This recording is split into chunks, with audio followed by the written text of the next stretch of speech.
Hey guys, welcome to IMFL. I apologize in advance, my voice is quite croaky and that's because I've been under the weather lately, guys.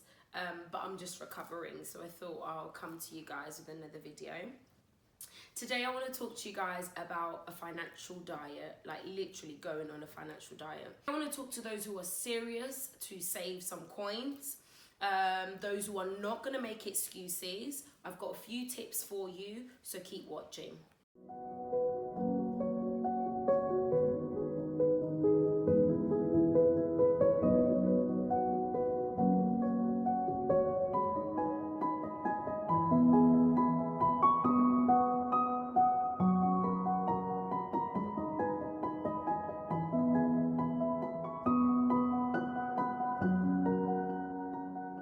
Okay, welcome back guys. The first thing I want to talk to you about, in our financial diet, we want to cut out particular things just like we do food.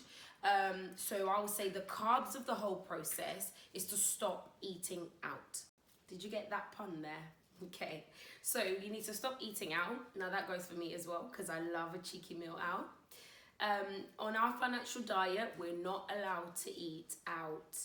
It's only when you're starting to see your money grow that you can treat yourself. And even at then, you need to be very careful that you don't spiral into the same habits that we're trying to avoid here. Nowadays, it seems like we eat out for everything. We eat out for good reasons, we eat out for bad reasons. So if things are going well, we want to treat ourselves, we eat out. If things aren't going so well, we've broken up from a relationship or we've lost a job, we eat out to treat ourselves or to make ourselves feel better. And it's becoming a habit in many of our lives, and we really must try and put a stop to it if we are to save some decent amount of money.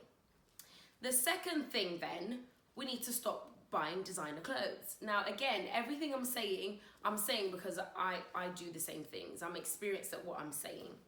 It's not necessary for us to always try to buy high-end clothing.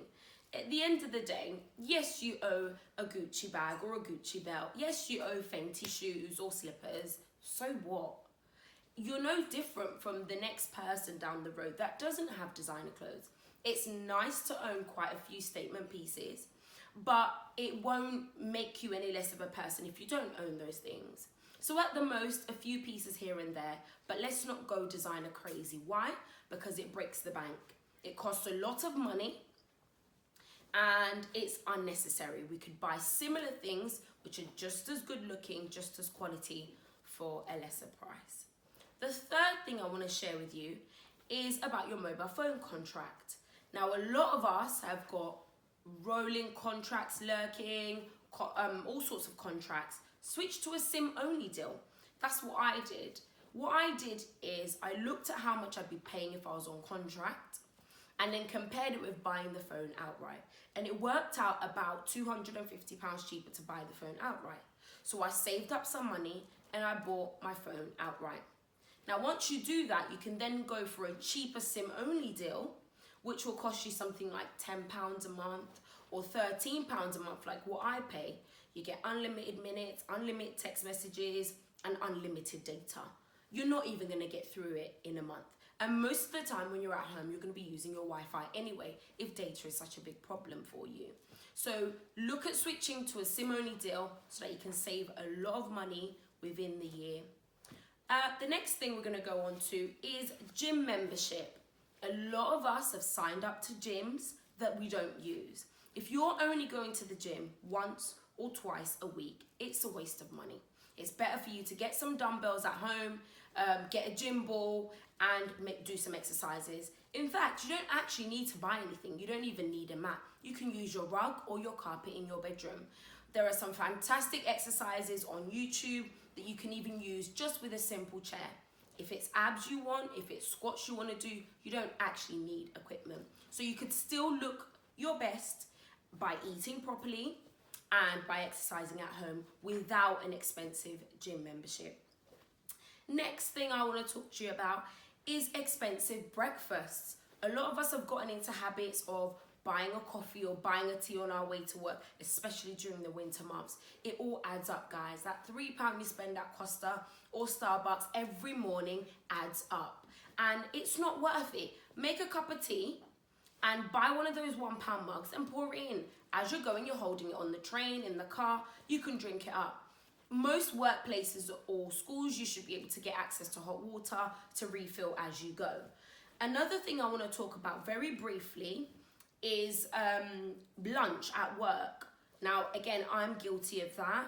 We spend £2, £3 every day on lunch. By the end of the month, you spend £60 to £80 just on food. Why not make a simple packed lunch? And then you also have control over what you eat, in the sense that you could go for the healthier options, pack more fruit and veg, and obviously drink a lot more water that way as well. It will avoid you eating overly processed foods, cut out all the sugars and the salts that are usually hidden in such meals. And again, the next thing or last thing I want to talk to you about is minimizing your toiletries. Okay, maybe there's one more, but toiletries is a big thing, guys. The average person has like 4 or 5 different lotions in their bathroom, 6 or 7 perfumes, facial creams, different types of eyeshadows, lipsticks. It's not necessary. How much are you actually going to use? I have makeup that's over 4 years old and I've never even touched it. So yeah, I'm going to do a declutter and get rid of them. And what I've learned is stick to the things that you use all the time. So if you have a soap that you really like, only go and buy that soap. If it's cheaper for you to buy in bulk, then do so. If not, when you go to the shop, you buy what you need. When you finish using it, you go and buy another. And that will help you to avoid overspending. Now, the last thing I want to speak to you guys about is stop buying every pair of shoe or trainers that you see. Okay, this is especially for the guys, my brothers. I know that you love your Nike trainers and your Adidas trainers and the rest of it, but you can't buy every single pair of trainers you see. It's unnecessary. You have a closet full of trainers. Are you going to be able to fit more than one pair on your foot at any one time? Of course not. So stick to the basics. Go for colors, neutral colors like black and white that match everything.